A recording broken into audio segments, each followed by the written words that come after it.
ఓకేనా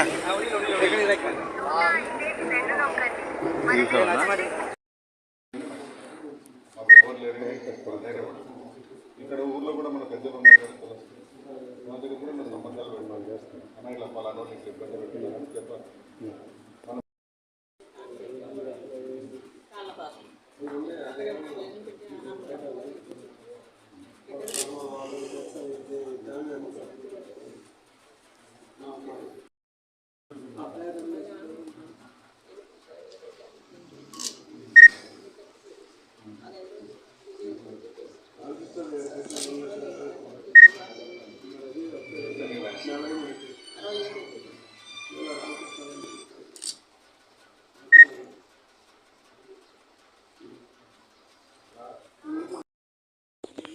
కైకాల భక్తుల వీళ్ళు మొత్తం 30 లక్షల ఓట్లు ఉన్నాయండి.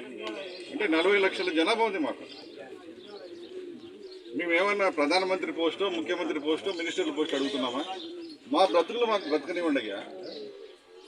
మాకు ఇచ్చే వనరులు మాకు ఇవ్వండి, అంతే కదా మేము కోరుతున్నది. కష్టపడి సంపాదించుకొని మా ఆస్తులు మీరు కాజేస్తుంటే ఇది చాలా బాధ కలుగుతూ ఉంది. అందరూ ఈ 30-40 లక్షల చేనేత కుటుంబాలు కూడా ఈరోజు కన్నీళ్లు పెట్టుకుని వాళ్ళ ఇళ్లలో, వాళ్ళ గుండెల్లో ఆవేదన ఉన్నది. అది మనకు కనిపించదు, రాబో రోజుల్లో కనిపిస్తుందని గ్రహించాలని చెప్పి నేను పెత్తందారి వ్యవస్థకు హెచ్చరిక చేస్తాను. ఇదే కాదు, గతంలో నందం సుబ్బయ్య హత్య చేశారు పొద్దుటూరులో.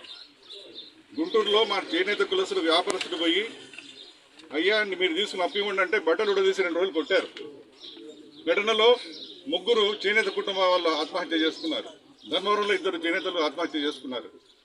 మరి ఏంటి ఆత్మహత్యలు, హత్యలు ఆగవా? ఈ పెత్తందరి వ్యవస్థను కంట్రోల్ చేయలేమా?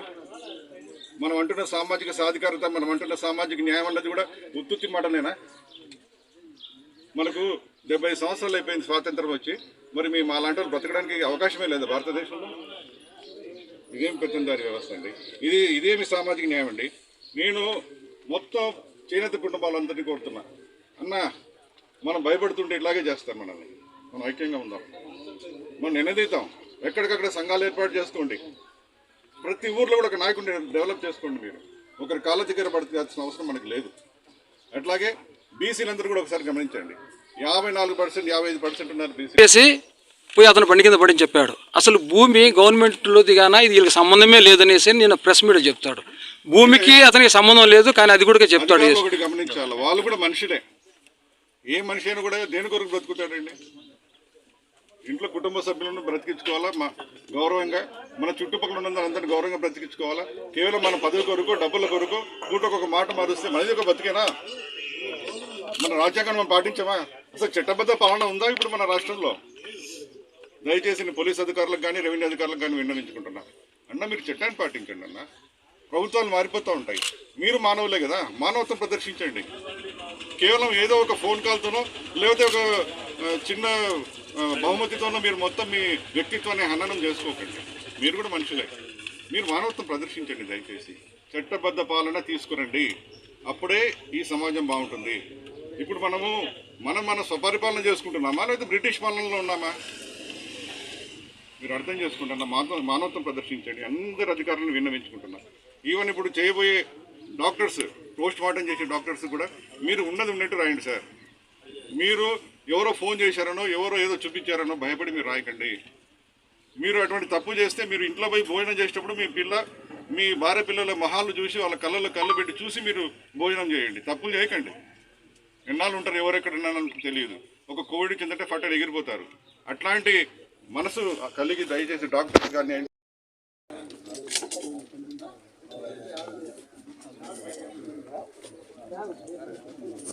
పోయి అతను బండి కింద పడి చెప్పాడు. అసలు భూమి గవర్నమెంట్లోది కానీ ఇది వీళ్ళకి సంబంధమే లేదనేసి నేను ప్రెస్ మీడియా చెప్తాడు. భూమికి అతనికి సంబంధం లేదు, కానీ అది కూడా చెప్తాడు. ఒకటి గమనించాలి, వాళ్ళు కూడా మనుషులే. ఏ మనిషి అయినా కూడా దేని కొరకు బ్రతుకుతాడండి? ఇంట్లో కుటుంబ సభ్యులను బ్రతికించుకోవాలా, మా గౌరవంగా మన చుట్టుపక్కల ఉన్న అందరినీ గౌరవంగా బ్రతికించుకోవాలా. కేవలం మన పదవి కొరకు, డబ్బుల కొరకు పూటకొక మాట మారుస్తే మనది ఒక బతికేనా?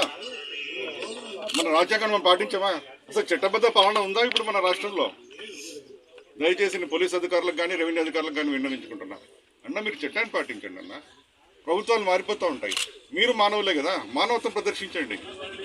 కేవలం ఏదో ఒక ఫోన్ కాల్తోనో లేకపోతే ఒక చిన్న బహుమతితోనో మీరు మొత్తం మీ వ్యక్తిత్వాన్ని హననం చేసుకోకండి. మీరు కూడా మనుషులే. మీరు మానవత్వం ప్రదర్శించండి దయచేసి. చట్టబద్ధ పాలన తీసుకురండి, అప్పుడే ఈ సమాజం బాగుంటుంది. ఇప్పుడు మన స్వపరిపాలన చేసుకుంటున్నామా లేదా బ్రిటిష్ పాలనలో ఉన్నామా? మీరు అర్థం చేసుకుంటున్నా. మానవత్వం ప్రదర్శించండి. అందరు అధికారులను విన్నవించుకుంటున్నా. ఈవెన్ ఇప్పుడు చేయబోయే డాక్టర్స్, పోస్ట్ మార్టం చేసే డాక్టర్స్ కూడా మీరు ఉన్నది ఉన్నట్టు రాయండి సార్.